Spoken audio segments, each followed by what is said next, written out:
ആദ്യം നമ്മൾ ചെയ്യേണ്ടത് സ്പൈസ് ജെറ്റിൻ്റെ ആപ്ലിക്കേഷൻ ഡൗൺലോഡ് ചെയ്യലാണ്. അപ്പോൾ ചെയ്തിട്ട് അതിൽ ഓപ്ഷൻ കാണും വെബ് ചെക്കിൻ നിന്ന് നമുക്ക് ഓപ്പൺ ചെയ്യാം. ഓക്കെ, ജസ്റ്റ് അത് ഓപ്പൺ ചെയ്ത് വരുമ്പോൾ നമ്മുടെ ട്രിപ്പിൻ്റെ ഡീറ്റെയിൽസ് കാണും. ജസ്റ്റ് ഒന്ന് ഓപ്പൺ ചെയ്യുക. അപ്പോൾ നമ്മുടെ ട്രിപ്പിൻ്റെ ഫുൾ ഡീറ്റെയിൽസും കാര്യങ്ങളൊക്കെ കാണും. അതിനിടയിൽ ട്രാവലേഴ്സ് എന്നുണ്ടാവും. അത് നമ്മുടെ പേര് സെലക്ട് ചെയ്തുകൊണ്ട് ചെക്കിങ് കൊടുക്കുക. അപ്പോൾ സ്പൈസ് ജെറ്റിൻ്റെ ടേംസ് ആൻഡ് കണ്ടീഷനൊക്കെ കാണാം. അതിൽ എന്തൊക്കെ റെസ്ട്രിക്റ്റഡ് ആയിട്ടുണ്ട് കാര്യങ്ങളൊക്കെ അതിലുണ്ട്. അപ്പോൾ ഇതൊന്നും നിങ്ങളുടെ കയ്യിലില്ലെങ്കിൽ, ഈ ചിത്രത്തിൽ കാണുന്ന കാര്യങ്ങളൊന്നും നമ്മുടെ കയ്യിലില്ലെങ്കിൽ യെസ് അടിക്കുക. ജസ്റ്റ് ചെക്കിനെന്ന് കൊടുക്കുക. അപ്പോൾ അടുത്തൊരു പേജ് ഓണായിട്ട് വരും. അപ്പോൾ നമ്മുടെ ഡീറ്റെയിൽസും കാര്യങ്ങളൊക്കെ കൊടുക്കാനുള്ളൊരു പേജാണ് അവിടെ.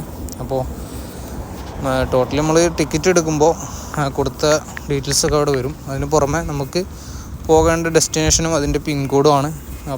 അത് രണ്ടും കൊടുത്ത ശേഷം കണ്ടിന്യൂ ചെക്കിൻ അടിക്കുക. അപ്പോൾ തുടർന്ന് വരുന്ന പേജിൽ നമുക്ക് നമ്മുടെ ടിക്കറ്റിൻ്റെ ഫെയർ മാറ്റണമെങ്കിൽ, അല്ലെങ്കിൽ അവർ തരുന്ന കുറേ ഓപ്ഷൻസ് ഉണ്ട്. അതിനൊക്കെ പ്രത്യേക ചാർജും ഈടാക്കുന്നുണ്ട്.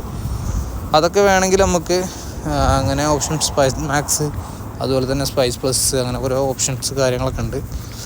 അത് അവർ തരുന്ന പ്രത്യേകം സർവീസസാണ്. വേണമെങ്കിൽ എടുക്കാം, അല്ലെങ്കിൽ വേണ്ടാന്ന് വെക്കാം. അപ്പോൾ ഞാനിവിടെ സീറ്റ് ഓട്ടോ ചെക്കിൻ എന്നാണ് കൊടുത്തിട്ടുള്ളത്. അത് നമുക്ക് പ്രത്യേകിച്ച് ഫീസൊന്നും ആവശ്യമില്ല. ജസ്റ്റ് അത് കഴിഞ്ഞിട്ട് റിവ്യൂ ആൻഡ് പേ എന്ന് നമ്മൾ കൊടുക്കണം. ഓക്കെ,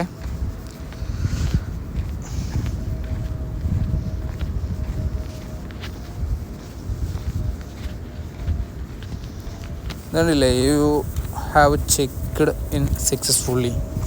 അപ്പോൾ ഇത്രയേ ഉള്ളൂ വെബ് ചെക്കിൻ എന്ന് പറയുന്നത്.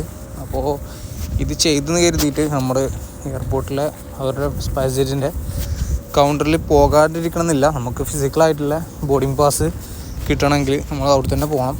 അപ്പോൾ ജസ്റ്റ് വെബ് ചെക്കിൻ എന്ന് പറഞ്ഞാൽ ഈ സംഭവമാണ്. അപ്പോൾ ഗൈസ്, താങ്ക് യു.